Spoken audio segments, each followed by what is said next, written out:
Revolta. Pelo menos 6 cães são envenenados em Santa Rita de Caldas, no sul de Minas.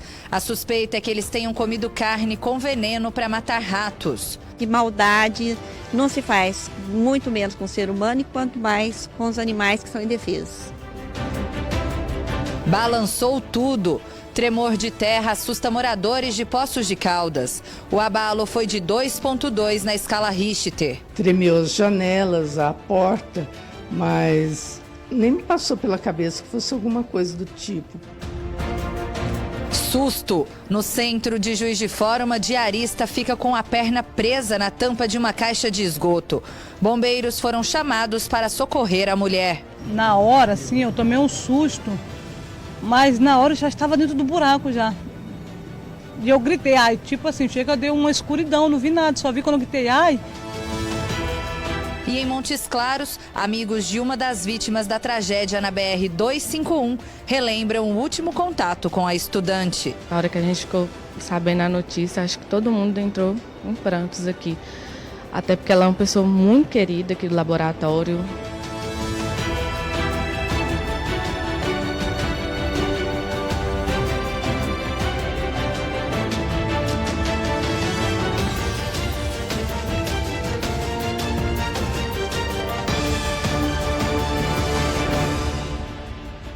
Olá, boa noite. O Mais Notícias desta quarta-feira começa mostrando que 2 dias depois do grave acidente na BR-251 em Francisco Sá, no norte do estado, os colegas de Natália Araújo de Almeida, de 23 anos, tentam voltar à rotina.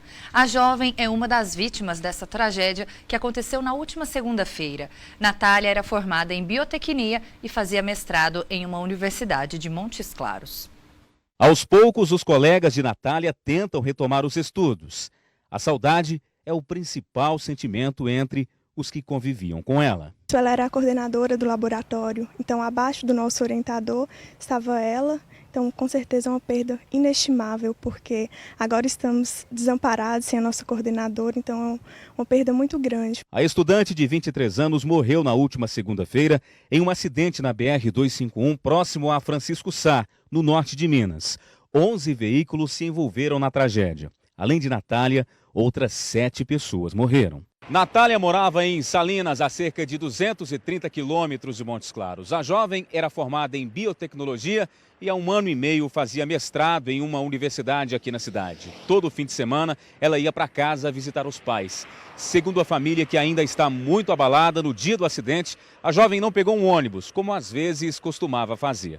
Ela preferiu ir de carona com um amigo que também estudava na universidade. Ele e outro colega estavam no carro e conseguiram sair antes que o veículo pegasse fogo. Mas Natália não. Na hora que a gente ficou sabendo a notícia, acho que todo mundo entrou em prantos aqui. Até porque ela é uma pessoa muito querida aqui do laboratório.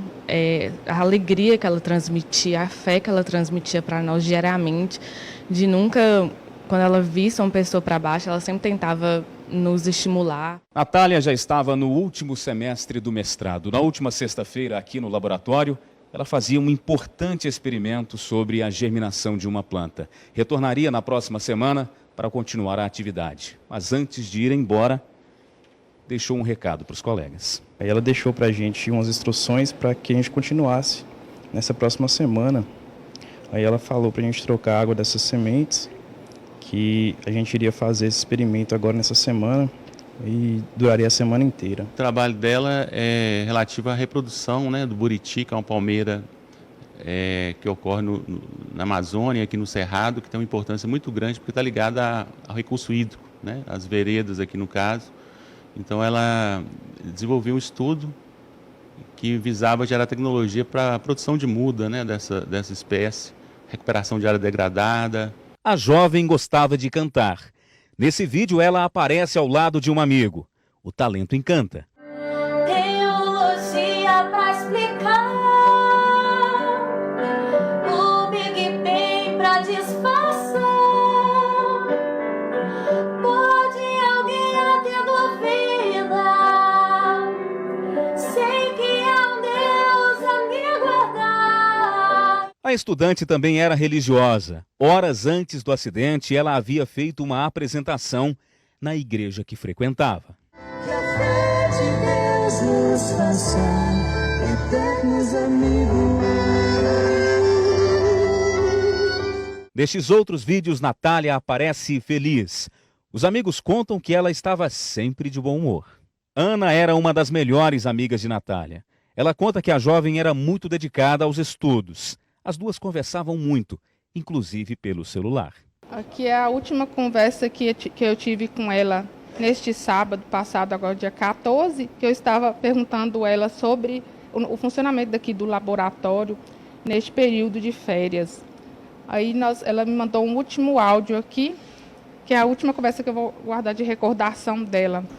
Sobre o LAV não posso afirmar porque é o LIV que decide lá, né? Agora o LAN está funcionando normalmente. Funcionou essa semana, eu trabalhei normal e semana que vem normalmente, viu? Agora os colegas querem dar continuidade aos projetos da estudante dentro da universidade.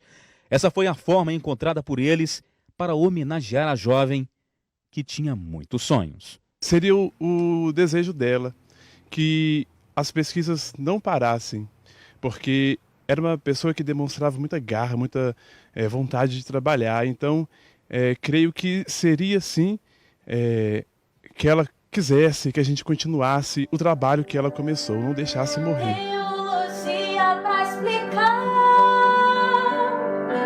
o Big Bang pra disfarçar.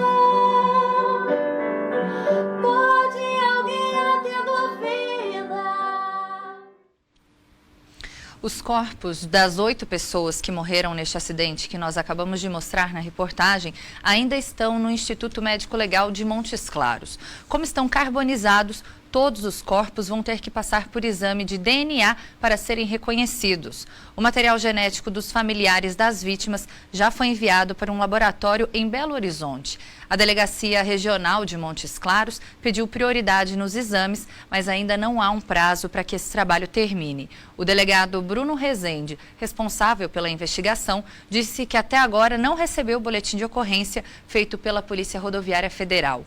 Peritos da Polícia Civil também estiveram no local e o laudo que deve apontar as causas do acidente ficará pronto em até 30 dias. E um homem de 51 anos morreu depois de ser atropelado em Cataguases, na Zona da Mata. Segundo a Polícia Militar, a vítima estava de bicicleta e teria se desequilibrado. Ele caiu no meio de uma avenida e foi atropelado por um caminhão. O acidente foi por volta de 8h30 da noite em Cataguases, aqui na Zona da Mata. Não houve testemunhas e a polícia trabalha com a hipótese de que o ciclista pode ter se desequilibrado, caído na Avenida Astolfo Dutra e sido atropelado. A PM interditou parte da pista da avenida no sentido centro para que a perícia fosse feita. Américo Carlos Moreira, de 51 anos, morreu no local. Depois de cair da bicicleta, a vítima ainda foi atropelada por um caminhão. O motorista do veículo se apresentou aos policiais e disse que foi avisado por um motociclista que tinha atropelado um ciclista. Ele então voltou ao local. O motorista afirmou não ter percebido nenhum impacto ou fato anormal. Os policiais não encontraram manchas de sangue nos pneus do caminhão, que passou por perícia na Polícia Civil.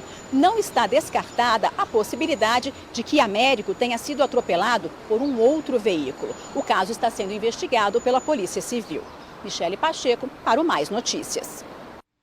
E uma mulher de 50 anos foi encontrada morta dentro de casa no centro de Boa Esperança, no sul de Minas. Segundo a Polícia Militar, a doméstica estava caída na cozinha com ferimentos na cabeça. Um crime cruel. Na rua, moradores assustados, um clima de medo. Tudo aconteceu nesta casa no centro de Boa Esperança, no sul de Minas. Era onde vivia a empregada doméstica Inês Natalina de Figueiredo, de 50 anos. Ela foi encontrada morta e com sinais de espancamento. Eu nunca vi uma pessoa daquele jeito, morrer daquele jeito, principalmente uma mulher. Porque a mulher não tem defesa. Olha, é uma prima muito legal, gente fina, calma, tranquila, né, evangélica, ia na igreja todos os dias, né, não fazia mal para ninguém. A família suspeita de um homem com quem ela tinha um relacionamento. O suposto assassino não teve o nome divulgado pela polícia. No velório, amigos e parentes estavam muito abalados. Conversamos com essa irmã da vítima, que pediu para não ser identificada. Para ela, o motivo do crime foi a separação do casal. Ela não queria nada com ele mais, sabe? Ela largou dele, não queria ele mais, ele queria morar com ela não queria. Testemunhas contaram para a polícia que no dia do crime, esse homem, o suspeito, foi visto em algumas ruas aqui do bairro bebendo. Ele estaria muito alcoolizado. Sobre a Inês, o último contato que ela teve com familiares foi por volta de 7 da noite, quando foi na casa de uma sobrinha. Ela disse que dali iria em um supermercado, depois iria buscar água e viria para casa, não iria sair mais. Pelo que nos foi passado posteriormente, ela realmente fez isso. Foi até o supermercado, comprou uma sacola de biscoitos, inclusive a sacola está ali, ó, em cima daquela mesa. Depois, ela foi até um posto de combustíveis que tem perto daqui, buscar água com um galão. Essa foi a última vez que a Inês foi vista aqui no bairro. Depois disso, ela entrou em casa e não saiu mais. Ela estava achando bom, ele correndo atrás dela, ela não querendo. Pelo jeito, ela estava bem com medo, meio amedrontada com medo dele. O que aconteceu depois que a Inês entrou na casa, ninguém sabe. Se essa pessoa que cometeu o crime já estava aqui dentro, se já aguardava, se essa pessoa chegou depois. O fato é que por volta de 11 da noite, vizinhos ouviram gritos vindos aqui de dentro, pedidos de socorro da própria Inês. Eles reconheceram a voz, disseram que ela gritava: "Por favor, não faça isso comigo, não me mata, para. Esses vizinhos ficaram com medo de vir até aqui e tentaram chamar a polícia. O seguinte, a vizinha ligou para minha irmã dizendo que escutou grito de socorro, por que está fazendo isso comigo? E aí a vizinha chamou a polícia 3 vezes e não veio. Aí de manhã, elas costumavam encontrar aqui todo dia, de manhã, ela ligou para minha irmã para a gente vir aqui, chamou e nada, né? Aí eu fui na casa da minha prima de novo e falei, vamos lá de novo. Aí foi onde eu tentei arrombar a primeira janela, não deu certo, eu arrombei a segunda, abri. Aí eu encontrei o corpo lá esticado no chão lá. Quando entrou aqui na casa, por aquela janela ali, pulando aquela janela ali, o José Vitor percebeu primeiro que esse sofá estava encostado na porta da sala, como se fosse para bloquear a passagem de alguém, e que a chave estava na fechadura pelo lado de dentro. Isso foi a primeira coisa que ele percebeu. Ele não olhou para lá, ele veio procurar pela Inês aqui na sala. Depois que percebeu isso, aí sim ele veio para a cozinha. E aqui ele encontrou o corpo da prima dele, da Inês. Ela estava caída aqui no chão. A cabeça dela muito machucada, entendeu? A casa tudo revirada. Eu custei até para abrir a porta, que eu fiquei muito nervoso. De uma família muito simples aqui de Boa Esperança, a Inês era uma das filhas do meio entre 17 irmãos. Segundo os parentes, ela sempre foi uma pessoa muito batalhadora, nunca teve a vida fácil. Chegou a ser casada, tem um filho que hoje tem 21 anos e mora no Rio de Janeiro. Esse casamento não deu certo, ela separou do marido, foi morar sozinha e há aproximadamente 6 anos ela se mudou para esta casa aqui, ó. É uma casa que pertence à família dela, herança dos pais.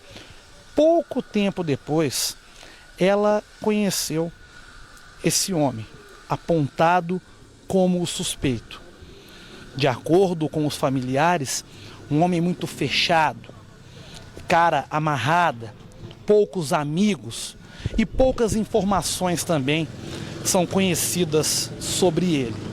Os familiares da Inês, inclusive, não sabem nos dizer de onde ele veio, o sobrenome dele. a idade. Não, sempre foi uma pessoa muito reservada.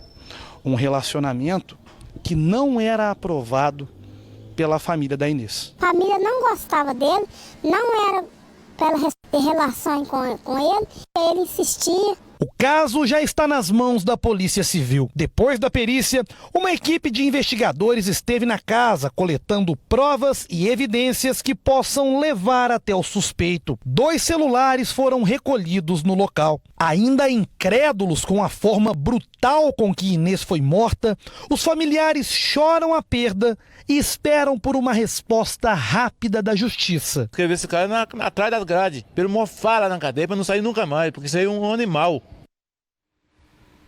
A gente tem mostrado quase que diariamente crimes contra mulheres. Então fica a dica, né? Fica aí a orientação para você que sofre ameaça, para você que é agredida constantemente. Procure o batalhão da Polícia Militar ou então uma delegacia mais próxima e faça sua denúncia para evitar tragédias como essa. Moradores de Santa Rita de Caldas, no sul de Minas, estão preocupados com o envenenamento de cães na cidade. Desde o último sábado, vários animais precisaram ser socorridos. Pedaços de carne com veneno usado para matar ratos foram encontrados pelas ruas da cidade. Esse vídeo, feito por um morador de Santa Rita de Caldas, no sul de Minas, mostra um cão agonizando na calçada. A suspeita é que ele tenha sido envenenado com chumbinho. O veneno é usado para matar rato. Pouco depois que as imagens foram feitas, o animal morreu. Casos como esse vêm acontecendo com frequência na cidade. Denísio ajudou a salvar um dos cães. O animal estava perto da casa dele quando comeu um pedaço de carne que estaria envenenada. Eu fiquei observando ele mais de longe um pouco, fiquei uns 10 minutos vendo a situação. Logo eu vi que a pupila dele dilatou, ele saiu procurando água, até que ele achou. E acionei os amigos aí, e chegaram lá, viram que era bolinha mesmo, que estava com aquele resíduo de chumbinho. Como o socorro foi rápido, o animal conseguiu sobreviver. Horas mais tarde, um outro cachorro foi encontrado com sintomas de envenenamento. Dessa vez, aqui na praça, bem no centro da cidade. Era por volta de 7 horas da noite, quando os moradores que estavam aqui chamaram os amigos que fazem parte do grupo de proteção dos animais para socorrer o cão. A gente veio aqui, a gente pegou os medicamentos, tinha uma veterinária lá, que ajudou a dar os medicamentos no cachorro que estava envenenado lá. Com os medicamentos, a veterinária também conseguiu salvar o cachorro. Provavelmente teria morrido. Poderia ter demorado um pouco, mas provavelmente teria morrido sim. Outros 3 cães também teriam sido envenenados com chumbinho. E segundo Bruna, que faz parte do grupo de proteção dos animais, eles só não tiveram o mesmo fim do cão que mostramos no começo da reportagem, porque foram socorridos a tempo. O primeiro envenenamento que a gente soube foi na sábado à noite, por volta das 6h30. Eles apareceram aqui na praça primeiro, como tem muito movimento, a gente logo conseguiu acudir, a gente já conhece as pessoas, então eles já entraram em contato com a gente, conseguimos reverter o quadro. No meio do caminho, quando a gente ia pegar os medicamentos para fazer isso, a gente conseguiu encontrar outro animal que estava com um pedaço enorme de carne na boca, conseguimos tirar antes que ele ingerisse. Além de socorrer os animais, os voluntários também recolheram vários pedaços de carne que estavam espalhados pela cidade. Segundo eles, todos envenenados. A gente conseguiu encontrar mais carnes envenenadas pela cidade, a gente acabou fazendo uma ronda mesmo de união da população. Graças ao site, ao Facebook e ao Instagram, a gente conseguiu chamar a atenção da população e essas pessoas colocaram os cães para dentro. Essa não foi a primeira vez que isso acontece em Santa Rita de Caldas. Em abril do ano passado, o jornalismo da Rede Mais mostrou que cerca de 20 animais foram envenenados na cidade. Além dos cães de rua, 2 cachorros de estimação morreram depois que comeram carne envenenada. Meses depois, novos casos de envenenamento revoltaram os protetores dos animais na cidade. É a terceira vez que já acontece. As primeiras 2 vezes foi feito o boletim de ocorrência, foi iniciado uma investigação, não procedeu. Então a gente precisa de novo chamar a atenção aí do policiamento para a gente conseguir uma mobilização da população para que haja uma perícia de fato. Para Igor, a impunidade colabora para que os casos voltem a acontecer. A gente tem apoio de prefeitura, com que eles podem ajudar, mas a polícia, as autoridades mesmo, até agora, ninguém deu uma resposta, ninguém veio atrás. Nosso grupo é um grupo de amigos, mas ninguém veio dar satisfação, ninguém correu atrás para falar o que é. Então a gente precisa de apoio da população e das autoridades para correr atrás disso, né? Que maldade não se faz, muito menos com o ser humano e quanto mais com os animais que são indefesos. Nós entramos em contato com a delegacia de Santa Rita de Caldas, mas o delegado Leonardo Helmester, responsável pela investigação, não estava no local. A nossa produção deixou um número de telefone para contato, mas até agora não tivemos nenhuma resposta. E uma mulher de 33 anos ficou ferida depois de ter uma das pernas presas em uma caixa de esgoto no centro de Juiz de Fora. A diarista seguia para uma consulta médica quando uma madeira que sustentava a tampa de metal cedeu. Depois de quase 30 minutos no local, a mulher foi socorrida pelos bombeiros e levada para uma UPA. O desespero de Aline foi registrado pela filha dela. A diarista passava pela Avenida Rio Branco, no centro de Juiz de Fora, quando ficou com a perna direita presa numa caixa de esgoto. Ela tentou se levantar, mas não conseguiu. Quem passava pelo local parou para ajudar.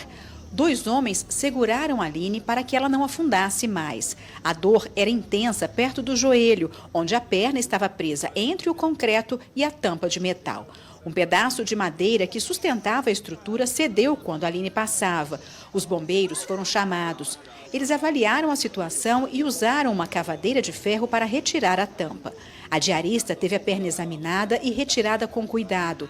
Os bombeiros acalmaram a mulher até a chegada do resgate. Ela foi levada para a unidade de pronto atendimento de Santa Luzia, na zona sul da cidade. O acidente foi na calçada de um prédio em construção. Enquanto a Aline era atendida na UPA, os funcionários da obra fizeram os reparos necessários na caixa de esgoto. A diarista mora na zona norte de Juiz de Fora. Ela saiu de casa cedo com a filha para vir ao centro fazer alguns exames. Quando passava por esse trecho da Avenida Rio Branco, perto do local para onde estava indo, ela parou, olhou em alguns documentos o endereço correto e seguiu em frente. Deu poucos passos e sentiu que o pé escorregava e a perna afundava num buraco que apareceu bem aqui. Depois do susto e do atendimento médico, Aline falou sobre o acidente. Eu me lembro, na hora, assim, eu tomei um susto, mas na hora eu já estava dentro do buraco já. E eu gritei, ai, tipo assim, chega, deu uma escuridão, não vi nada, só vi quando eu gritei, ai, e eu olhei do lado e falei assim, cadê minha filha? E vi minha filha chorando. Mas eu não conseguia mexer minha perna porque começou a dar formigamento e começou a minha perna, tipo, dar um cãibra nela. A diarista ficou comovida com a solidariedade de quem passava pelo local e parou para ajudar e chamar os bombeiros. Eu só tenho que te agradecer, né, os 2 homens, né, e outras pessoas também que pararam na hora, porque tinham seus horários também de trabalho, né, então eles tinham que cumprir os horários dele, mas todo momento aqueles 2 ficou, né, junto comigo ali, me segurando, um que mora fora daqui mesmo de Juiz de Fora, né? Enquanto estava com a perna presa, Aline rezava para não ter ferimentos graves. Eu fiquei com medo de ficar descendo mais e os pessoal tentar puxar e eu ficar afogada ali, porque na hora que a gente vai forçando, a terra ia descendo, Entramos em contato com a Secretaria de Atividades Urbanas da Prefeitura, que informou que a responsabilidade pela manutenção das calçadas é do dono do imóvel. Nesse tipo de situação, ele é notificado para que faça os reparos necessários. Como aqui o trabalho já foi concluído, não cabe notificação. Quem souber de outras calçadas com problemas deve fazer a denúncia direto à Secretaria de Atividades Urbanas para que um fiscal vá ao local avaliar o problema. Perto de onde a Aline se acidentou, encontramos outros passeios com problemas. São muitos buracos. Essas caixas da CEMIG estão fundas e podem causar acidentes. Os pedestres reclamam dos perigos e tentam ser cuidadosos. A gente anda sempre com idosos, né? E se eles não estiverem segurando a gente, tombo é certo. Já torci várias vezes os pés. Tem medo? Tenho muito medo. A Aline agora se preocupa com o prejuízo. Ela desmarcou as faxinas previstas para esta semana e só vai voltar ao trabalho quando não sentir mais dor. Essa semana eu fico assim no prejuízo, né? Se fizer faxina, eu recebo. Se não fizer, eu não recebo. Em Varginha, dona Niura, de 59 anos, passou por uma situação parecida. Ao passar por um trecho em obra na Praça Getúlio Vargas, a madeira que cobria um buraco quebrou e ela ficou presa. Incentivada por várias pessoas, ela entrou na justiça contra a prefeitura. O processo durou 6 anos e, em março de 2018, ela foi surpreendida pela notícia de que ganhou a causa e seria indenizada pelo município em R$8 mil. A diarista também pretende procurar a justiça e pedir indenização pelo tempo afastada do trabalho. O médico me orientou, me deu laudo, né? Eu vou estar esperando 2 dias também sair o laudo dos bombeiros que eles vão estar fazendo para mim e depois eu vou correr atrás dos meus direitos. E agora nós vamos a outras notícias de destaque nesta quarta-feira em Minas Gerais. Noite violenta em Governador Valadares, no leste do estado. 3 tentativas de homicídio e um homicídio foram registrados. As tentativas aconteceram nos bairros Azteca, Lourdes e Vila Isa, todas com uso de arma de fogo. As vítimas tinham idades entre 17, 19 e 21 anos. Os crimes não têm relação entre si, porém, em todas as ocorrências, há suspeita de envolvimento com o tráfico de drogas. O homicídio aconteceu no bairro Carapina. Alexandro Santos Batista, de 36 anos, foi morto a tiros. Ele tinha várias passagens pela polícia e testemunhas contaram que a motivação do crime seria briga entre gangues. Alexandro estava jurado de morte. Nas 4 ocorrências, ninguém foi preso. A polícia investiga os crimes. De Governador Valadares, Fran Ribeiro. Um bebê recém-nascido foi encontrado em cima de uma pilha de tijolos em um assentamento próximo ao bairro Morumbi, em Uberlândia. A criança ainda estava com o cordão umbilical e com marcas de sangue. Os moradores ouviram o choro do bebê, que é uma menina, e chamaram a polícia, que orientou que ela fosse levada a uma unidade de saúde. A criança passa bem e a mãe ainda não foi identificada. De Uberlândia, Maria Clara Barros. 7 pessoas foram presas e 20 mandados de busca e apreensão cumpridos durante uma operação da Polícia Civil em 7 bairros de Belo Horizonte e Contagem. Os alvos são suspeitos de integrar uma quadrilha especializada no tráfico de drogas, mas também envolvidos com a venda de armas. Essas armas iam parar na mão de criminosos que praticavam roubos em toda a região metropolitana da capital.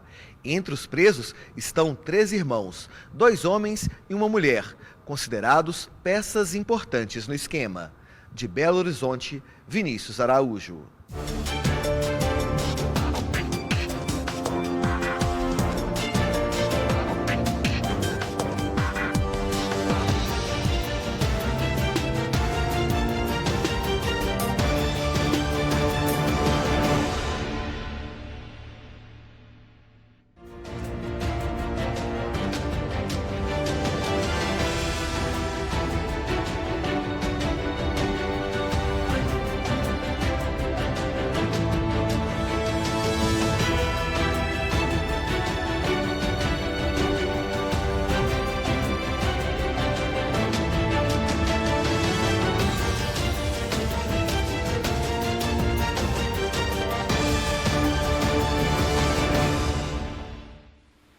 O assunto agora é economia. A Receita Federal já depositou os valores de 2 lotes da restituição do imposto de renda.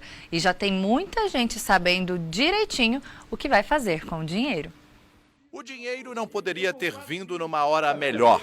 Flávio vai usar parte da quantia para pagar o cartão de crédito e outras dívidas. Eu já contava que esse dinheiro saísse nesse prazo, porque eu precisava viabilizar o pagamento de dívidas no cartão de crédito e dar conta também de projetos futuros. Flávio fez o imposto de renda logo no começo e por isso recebeu a restituição já no segundo lote. A ideia era receber o quanto antes, uma vez que na época eu inclusive estava desempregado, precisando daquele dinheiro de qualquer forma e tendo certeza que uma série de dívidas, né, que eu faria no cartão, eu precisaria desse dinheiro para quitá-las. Em tempos tão complicados, quando a economia teve queda de 3% por causa da greve dos caminhoneiros, o dinheiro da restituição vai fazer toda a diferença. São 3.360.000 contribuintes que têm direito ao segundo lote. 300 mil só em Minas Gerais. Isso significa 5 bilhões de reais a mais circulando na economia. A população vai ter posse desse recurso que estava guardado. Uma vez com esse dinheiro, ela vai poder planejar o que ela vai estar gastando ou comprando. Quando a gente usa esse termo aquecer a economia, porque esse dinheiro vai estar disponível para futuras compras. Os próximos lotes vão ser pagos nos dias 15 de agosto, 17 de setembro, 15 de outubro, 16 de novembro e 17 de dezembro. O critério é de acordo com o dia da entrega da declaração. Quem caiu na malha fina precisa regularizar a situação com a Receita. De acordo com este economista, é preciso pensar e muito o que fazer com o dinheiro. É um planejamento. Ele vai ter que listar os seus gastos para criar uma prioridade. Assim que criar essa prioridade, ele consegue estar pagando.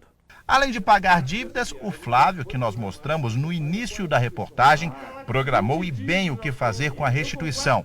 Vai viajar com toda a família. Essa restituição vai também financiar o sonho de uma família. E esse sonho é? Japão, Projeto Japão. Um estudo do Instituto de Segurança Pública apontou que a população está com medo de usar os caixas eletrônicos. As pessoas estão com medo, na verdade, dos constantes assaltos. Foi durante uma ida ao banco que Adriane ficou traumatizada. Há alguns anos atrás, eu fui a um banco que houve um assalto, com tiroteio e tudo. E por causa de um saque em caixa eletrônico. Após isso, eu nunca mais saquei dinheiro em caixa eletrônico. Hoje, só usa para pagamentos e transferências. Eu uso talão de cheque, eu uso muito cartão de crédito, até débito, mas só que não faço saque. Há muitos anos não faço saque. Uma pesquisa global mostra que 76% das pessoas têm medo de fazer saques em caixas eletrônicos. E não é só aqui no Brasil. A pesquisa feita por uma empresa sueca ouviu mais de 6 mil usuários de banco em vários países, como Estados Unidos, Itália, França, Reino Unido, Colômbia e China. O levantamento descobriu que muita gente evita usar o serviço, mesmo sabendo que os caixas eletrônicos oferecem vantagens de acesso mais rápido ao dinheiro. As principais preocupações dos usuários são o local onde os caixas estão instalados, o uso durante a noite, a presença de pessoas suspeitas por perto e o medo de assaltos depois de retirar o dinheiro. O medo, de alguma maneira, de você sucumbir à violência numa situação como essa. Infelizmente, o cotidiano nosso hoje, nas grandes e médias cidades, de maneira geral, passa a ser essa insegurança, né, do dia a dia. Sobre a questão da pessoa que tem medo, mas precisa utilizar o caixa eletrônico, como que ela deve fazer? Alguns cuidados são fundamentais. Em primeiro lugar, privilegiar o caixa eletrônico que esteja instalado num estabelecimento comercial, né? Porque isso envolve movimentação, pessoas, funcionários. Então, diminui a oportunidade por criminoso atuar numa circunstância como essa. Segundo, não buscar ajuda de estranhos. Sempre que tiver algum problema, alguma dúvida, sempre buscar o apoio de um funcionário do estabelecimento, de um funcionário do banco ou do estabelecimento comercial.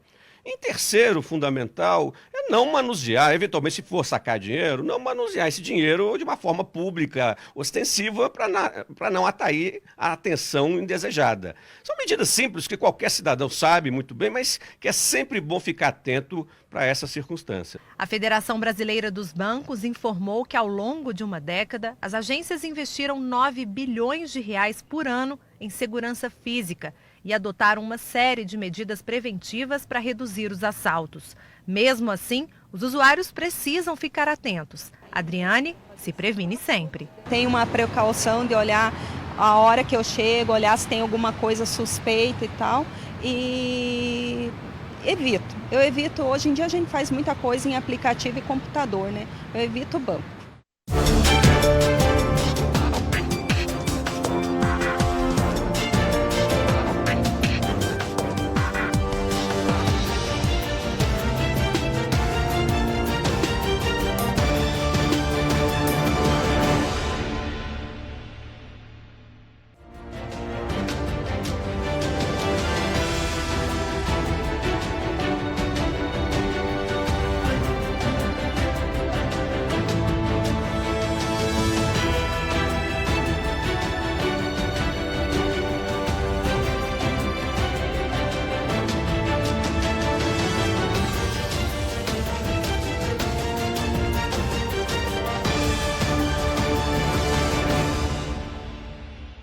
Um tremor de terra assustou os moradores de Poços de Caldas e cidades vizinhas. Segundo o Observatório Sismológico da UNB, a Universidade de Brasília, o abalo sísmico foi de magnitude 2,2 na escala Richter. Dona Elza tinha acabado de estender as roupas no varal. Assim que entrou em casa, percebeu as portas e as janelas tremerem. Tremeu as janelas, a porta, mas nem me passou pela cabeça que fosse alguma coisa do tipo, porque aqui passa muito caminhão, veículo pesado, então eles fazem esse barulho. Mas achei estranho porque foi rápido. Seu Osvaldo, que estava na cozinha, também sentiu. Esse foi coisa de segundos, rápido. Nós não sentimos nada assim de tremer, mas percebemos pelo barulho que fez a porta e a janela. A dona Elza só entendeu o que havia acontecido depois que pegou o celular. O povo comentando, né, que tinha tido um tremor. O tremor foi sentido em vários bairros aqui da cidade. Na casa da Natália, que fica a cerca de 5 quilômetros de distância da casa da dona Elza, também foi possível perceber o exato momento em que a terra tremeu.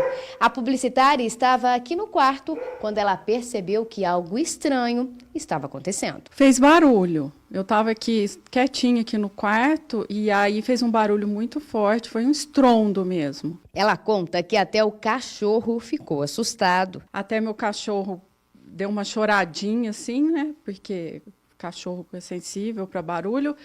E aí eu levantei e falei, gente, o que é isso? Eu fiquei preocupada de ser alguma coisa aqui com a casa. Sei lá, de telhado.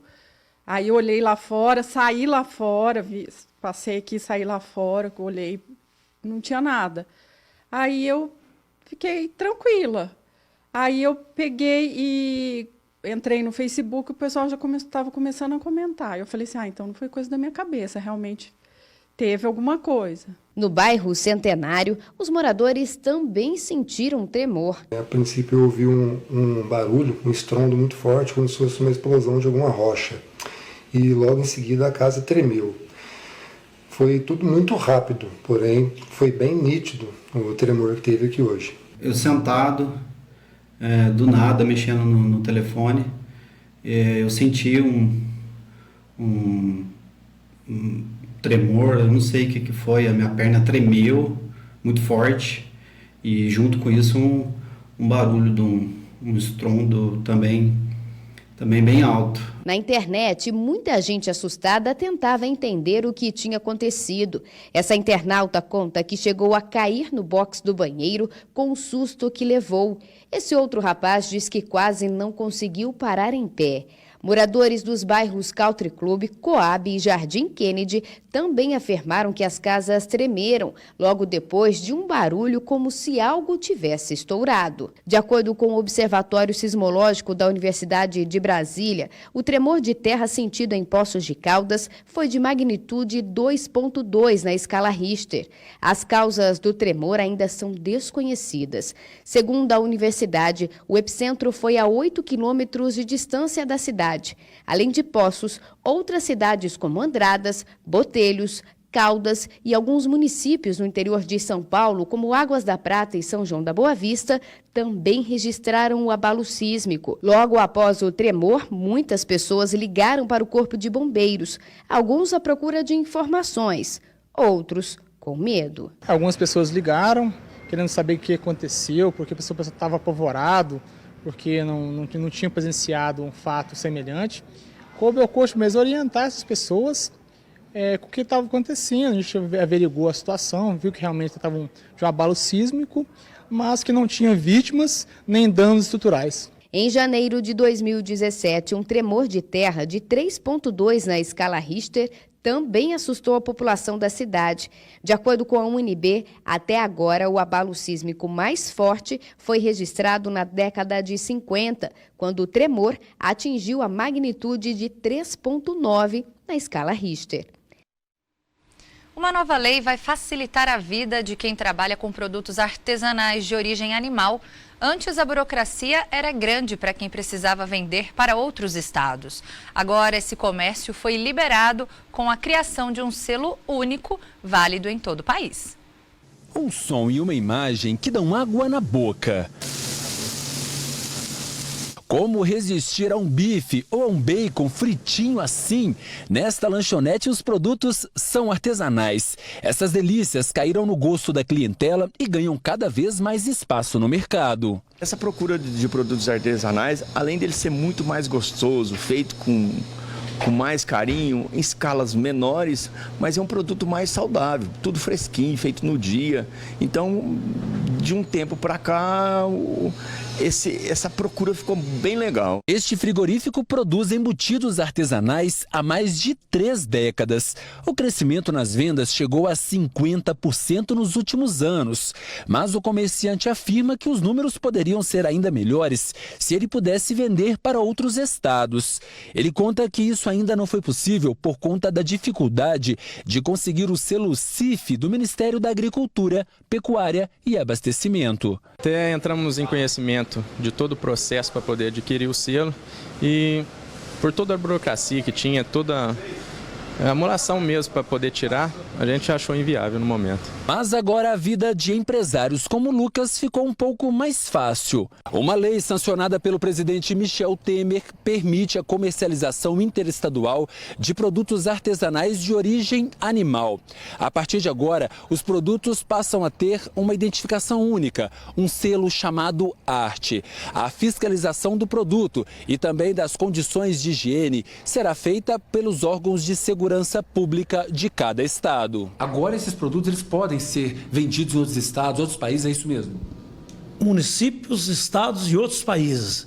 Inclusive o queijo nosso mineiro já atravessou fronteiras nacionais e internacionais e já foi, inclusive, não só comercializado, mas já foi premiado em outros países em função do ocorrido. O CIF, selo do Serviço de Inspeção Federal, levava até 2 anos para ser emitido pelo Ministério da Agricultura. Na verdade, demorou bastante para os governos, tanto os governos estaduais quanto municipais, entenderem e verem a necessidade, a real necessidade que tinha de se legalizar ou de se adaptar.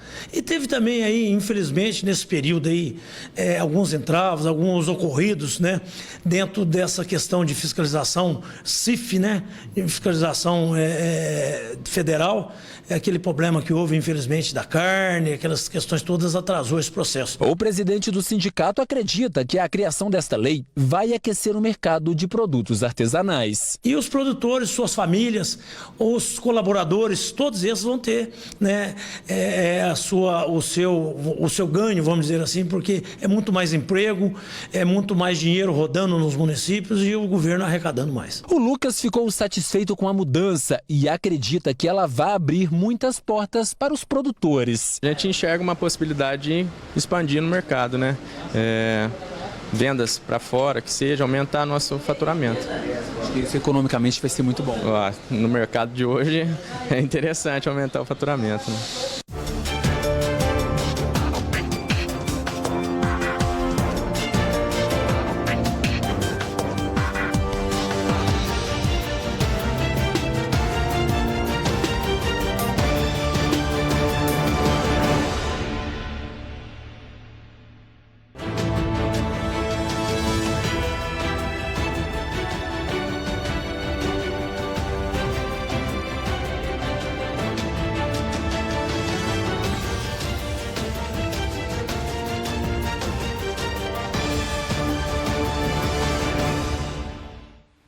E a gente volta falando de saúde. A Prefeitura de Varginha confirmou hoje que um macaco encontrado morto na zona rural no dia 25 de maio morreu de febre amarela.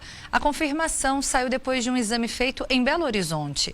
A orientação é que as pessoas que não se vacinaram procurem uma unidade de saúde para receber a dose. Nos meses de férias, aumentam os alertas sobre os perigos da proliferação do mosquito Aedes aegypti, transmissor da dengue. É que muita gente sai de casa por vários dias sem tomar os cuidados necessários para evitar criadouros do mosquito. Logo na entrada da casa da dona Lucimar, um bom exemplo contra o Aedes aegypti. O tambor que ela usa para armazenar água estava protegido por uma tela. Morro de medo, Deus me livre. A gente, ainda mais meu marido, né, que é idoso, tem 91 anos, pegar uma doença dessa, acabou, né?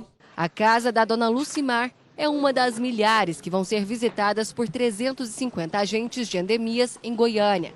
Aqui a gente tem um exemplo do que precisa ser feito para quem tem piscina em casa. Olha só, tomou todo o cuidado de colocar uma lona ali para que o mosquito não torne aquele espaço um criadouro. Já aqui a gente tem, né, Fred, um ralo que está sem proteção nenhuma. Isso aqui é um risco para quem vai viajar. O que pode ser feito aqui? Aqui a gente pode colocar o plástico ou o vidro tampando, que aí vedando não vai ter perigo do mosquito ele entrar no ralinho. O perigo também se esconde dentro de casa.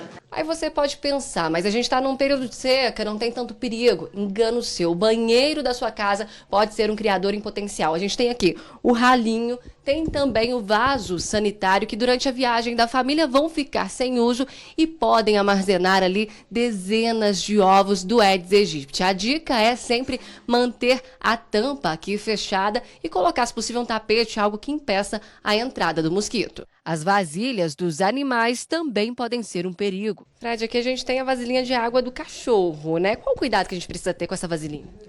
A vasilha, ela não é só apenas trocar a água, mas sim pegar uma bucha e estar esfregando praticamente as bordas da vasilha, porque fazendo isso você quebra o ciclo do mosquito, que no caso ele botaria os ovos acima da água um pouquinho, que poderia virar larva. Então, se a pessoa apenas só pegar a água, jogar fora e colocar de novo, não resolve o problema. Por isso, é importante fazer como a Lucimar e o marido e cuidar direitinho para não deixar água acumulada.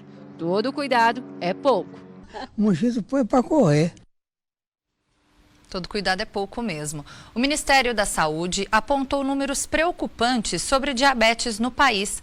De acordo com um estudo, a doença cresceu 54% entre os homens. Em um período de 6 anos, a diabetes matou mais de 400 mil pessoas no país. O William tem 47 anos e há poucos dias descobriu que é diabético. Essa descoberta foi meio assim que por acaso, que eu comecei a perder peso. E sem dieta, sem nada, e urinando muito à noite, bebendo muita água e querendo comer muito doce. Aí eu fui na farmácia, fiz um exame de furar o dedo e constatou que eu estava com 470 de glicose. Aí depois disso eu já procurei o médico para poder fazer um exame no laboratório mesmo, né? O comerciante ficou surpreso quando descobriu que tinha a doença. Nunca imaginei ter a gente vê as pessoas tendo diabetes, acho que a gente não vai ter uma doença assim, né? Mas hoje em dia o que a gente come, a gente não tem regra para alimentação mais, né?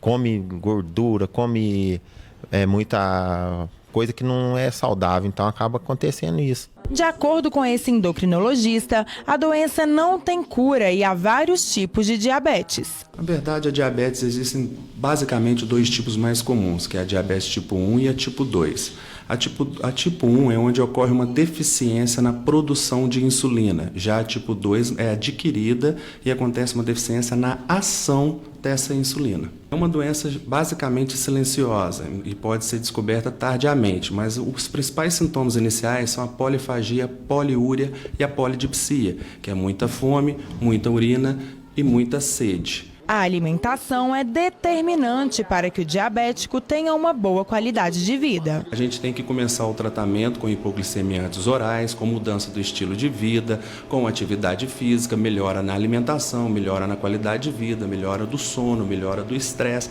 Então todo esse quesito de mudança nos hábitos da vida vão responder muito bem a essa doença. Para o William, essa é a parte mais difícil da doença, entrar na dieta. É tudo novo para mim, vou ter que começar a mudar, a partir de agora, mudar tudo na minha alimentação, para poder baixar e manter controlada a diabetes. Mas para algumas pessoas, o desafio de fechar a boca é ainda mais difícil.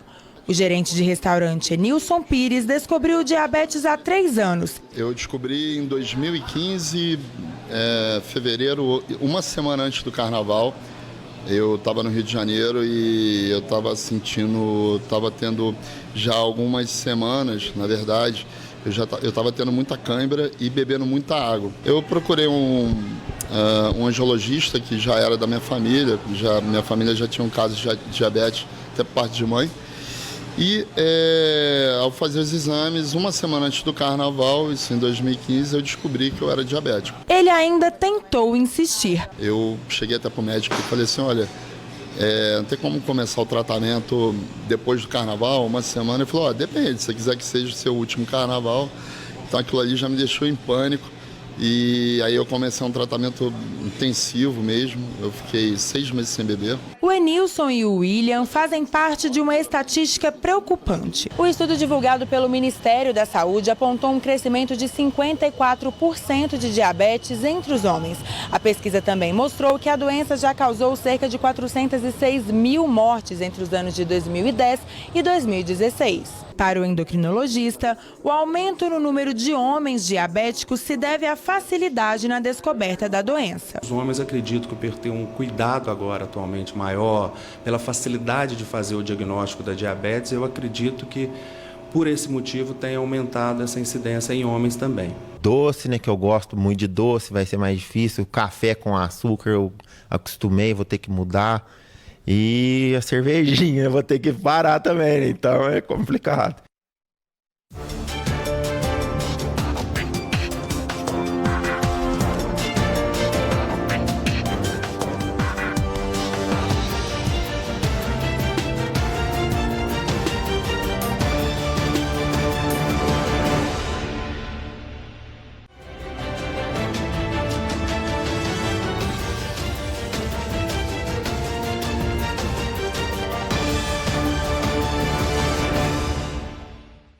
Há mais de 100 anos, o pastel de milho é sucesso em Pouso Alegre, no sul de Minas. A iguaria é tão famosa que já virou até patrimônio do município. São mais de 60 pontos de venda por toda a cidade. E tem gente de outros municípios que vai a Pouso Alegre só para experimentar o pastel.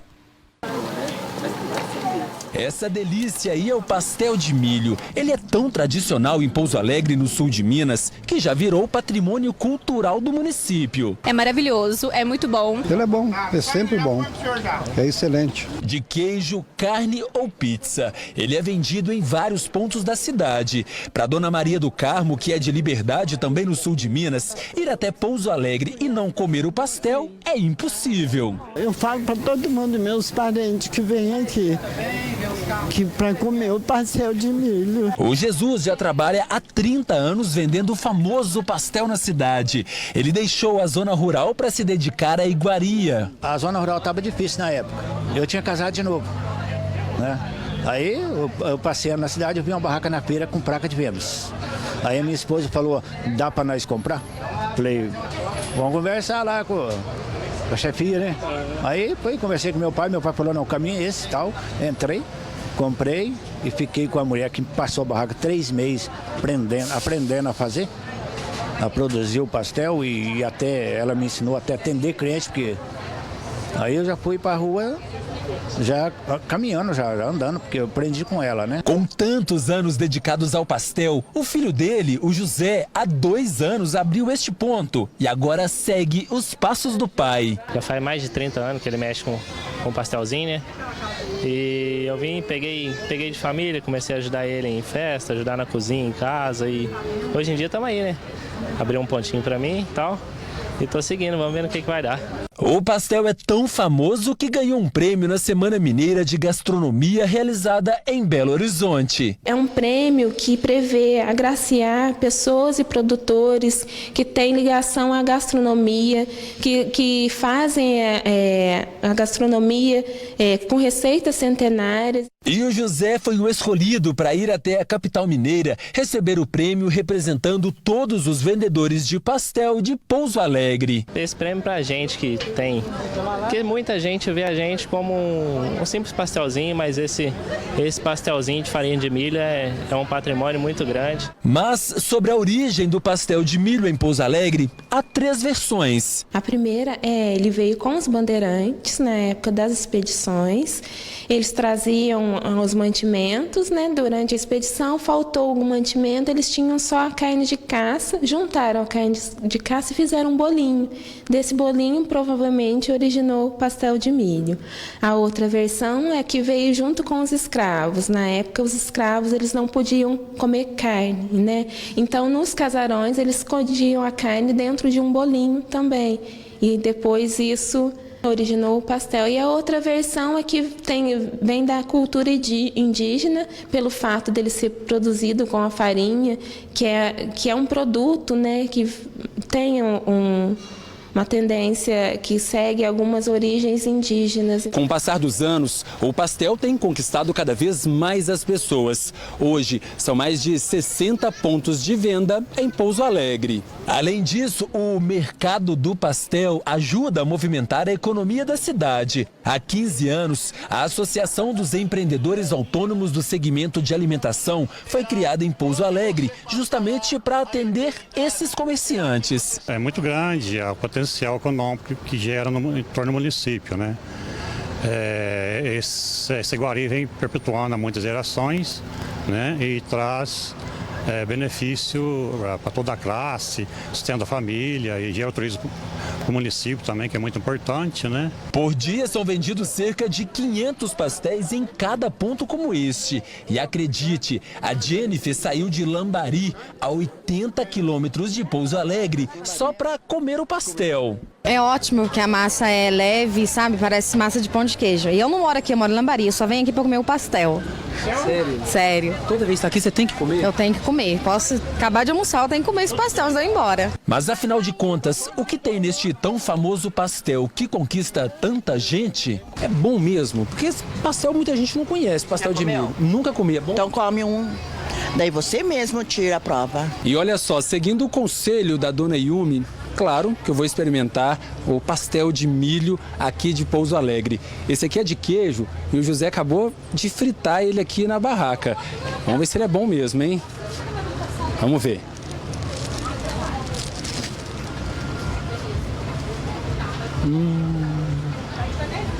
Eu não consegui descobrir o segredo da massa. Com a palavra, o tão experiente pasteleiro. E aí, seu Jesus, qual o segredo? Tudo que você vai fazer, você tem que fazer com amor, com carinho.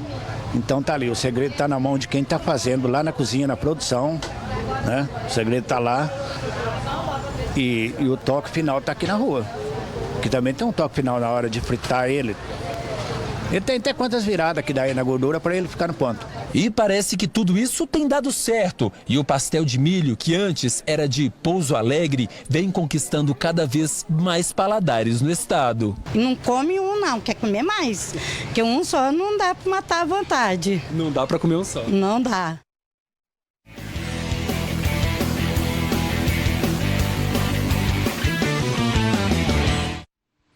Vamos falar de futebol. Depois de mais de um mês parado por causa da Copa da Rússia, o Campeonato Brasileiro está de volta. E eu acredito que muitas pessoas não conseguiram atualizar as informações dos clubes durante esse período. Então a gente traz um resumo do que aconteceu. Muitos jogadores aproveitaram esse período para dar adeus ao futebol brasileiro. Por outro lado, alguns clubes investiram pesado em contratações. 34 dias de treino e só treino. Tá lembrado quando e como terminou o Brasileirão antes da Copa? Foi lá no dia 13 de junho, uma quarta-feira, 12ª rodada. Palmeiras e Flamengo empataram num jogo cheio de expulsões. O São Paulo venceu o Vitória com tranquilidade. O Corinthians perdeu para o Bahia. E a competição recomeça assim. O Flamengo na liderança com 27 pontos, seguido pelo Atlético Mineiro e pelo São Paulo com 23. Coladinho vem o Internacional com 22, fechando o G4. Sem os jogos oficiais aqui no Brasil, houve uma brecha para as negociações. E os clubes aproveitaram, viu? E aquele torcedor mais desligadão, sabe? Talvez só agora ele perceba que teve jogador que aproveitou e se mandou. Lembra do Petros, volante do São Paulo? Foi para a Arábia. O meia peruano Cueva para a Rússia. Mas o time se reforçou com o lateral direito Bruno Pérez, que veio do futebol italiano, e o meia equatoriano Rojas, que estava no futebol argentino. Estou voltando para um grande clube, um clube que está fazendo um projeto fantástico. No Palmeiras, o atacante Keno foi para o Egito e o volante Tchê para a Ucrânia. No Corinthians, 3 baixas de peso. O meio-campo Maicon e o lateral esquerdo Sid Clay também focaram a Ucrânia. E o zagueiro Balbuena, a Inglaterra. E o Timão ainda pode perder o Fagner, o lateral direito que disputou a Copa pela seleção. O Atlético Mineiro ficou sem o atacante artilheiro do Brasileirão, Roger Guedes, já está na China. mas foi o time que mais investiu no período, 6 novidades para o segundo semestre. O rival Cruzeiro trouxe o atacante Barcos, que já brilhou no Grêmio e no Palmeiras. Vir um clube com uma torcida dessas e com a grandeza, como falei antes, que tem o Cruzeiro, obviamente não foi muito difícil a decisão de vir para aqui, né? O Grêmio confirmou a ida do volante Arthur para o Barcelona. O Flamengo ficou sem 2 revelações.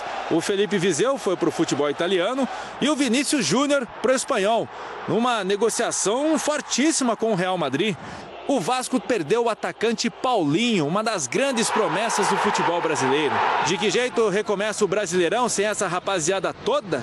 Aí é com quem ficou e com quem chegou. E a bola já está rolando pelo Brasileirão. Ceará e Sport estão jogando no estádio Presidente Vargas e o placar está em 0-0. Esse jogo começou agora às 7h30 da noite. Veja agora também os outros jogos da 13ª rodada. Às 9 horas, o Vitória recebe o Paraná no Barradão. Outros 3 jogos acontecem às 9h45. O líder Flamengo joga com o São Paulo no Maracanã. O Corinthians enfrenta o Botafogo na Arena de Itaquera. E o Atlético pega o Grêmio no Rio Grande do Sul. A rodada encerra amanhã, às 7h30 da noite, o Clássico Mineiro. O Cruzeiro recebe o América no Mineirão. No mesmo horário, a Chapecoense enfrenta o Bahia. Às 8 horas, o Clássico Carioca entre Vasco e Fluminense. No mesmo horário, o Clássico Paulista. O Santos recebe o Palmeiras no Pacaembu. E fechando a rodada, o Atlético Paranaense joga com o Internacional. Boa sorte aos clubes brasileiros agora. O Mais Notícias fica por aqui. Nós voltamos amanhã. Tenham todos uma boa noite.